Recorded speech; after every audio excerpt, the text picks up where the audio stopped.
et bienvenue sur ma chaîne. Aujourd'hui on se retrouve pour mes 5 séries du moment pour le mois d'octobre. Donc c'est parti. Donc la première série dont je vais vous parler c'est Art of Dixie. Art of Dixie a 4 saisons et c'est tout simplement l'histoire d'une femme, Zoé, qui est médecin et qui veut devenir chirurgien, qui habite à New York, qui va devoir déménager dans une toute petite ville pour différentes raisons.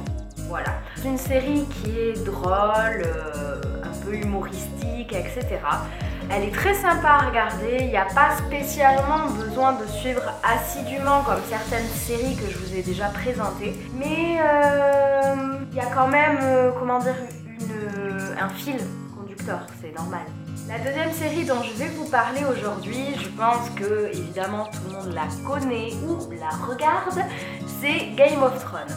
Donc Game of Thrones pour l'instant a 7 saisons. C'est l'histoire de plusieurs familles royales qui vivent dans un monde fictif. Et en fait c'est tout simplement l'histoire de ces familles royales qui s'affrontent entre elles tout simplement pour avoir le royaume des 7 couronnes. Ceux qui ne le savent pas, ceux que je doute, c'est pas une série qu'il faut regarder quand on a 10-12 ans. Il y a beaucoup de scènes très trash, que ça soit mentale, physique, bien d'autres choses. Je vous conseille pas non plus de regarder cette série quand vous mangez. J'ai déjà tenté l'expérience, ce n'est pas une bonne idée, vraiment pas, non. Voilà, donc c'est une série plus typée fantastique. Mais bon, vous voyez ce que je veux dire. La troisième série dont je vais vous parler, c'est Elementary.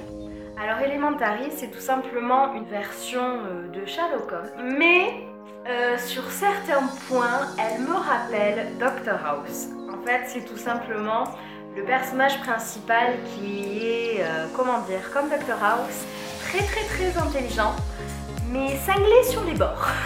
C'est une série qui va être humoristique. Et cette série a 5 saisons. La quatrième série dont je vais vous parler, c'est Modern Family. Alors Modern Family, elle a pour l'instant 8 saisons. C'est l'histoire d'une famille, c'est une famille américaine. Ils sont tous un peu timbrés, hein, il faut le dire également. Ça me fait un peu penser à la série Malcolm. Il n'y a pas besoin réellement de suivre épisode par épisode. Donc la dernière série dont je vais vous parler, c'est Switched at Birth. Cette série a 5 saisons. Et donc c'est tout simplement, comme le dit le titre, 2 filles qui ont été échangées à la naissance. Je dirais pas que c'est une série particulièrement humoristique parce que le contexte n'est pas drôle en lui-même et c'est pas non plus une série dramatique. En fait, c'est tout simplement 2 ados qui découvrent que leur famille n'est pas réellement leur famille. Cette série, il faut vraiment être assidu pour réussir à suivre. C'est pas qu'elle est compliquée à comprendre, c'est juste qu'il se passe toujours beaucoup de choses dans chaque épisode. Voilà, c'est plus ça qu'il faut se rappeler. Voilà, cette vidéo est terminée. Si vous l'avez aimée, comme d'habitude, n'hésitez pas à mettre un pouce bleu. Dites-moi également en commentaire ce que vous regardez vous en ce moment. Vous pouvez me suivre sur les réseaux sociaux, vous abonner à ma chaîne et pour le reste, je vous dis à mercredi dans une prochaine vidéo. Salut!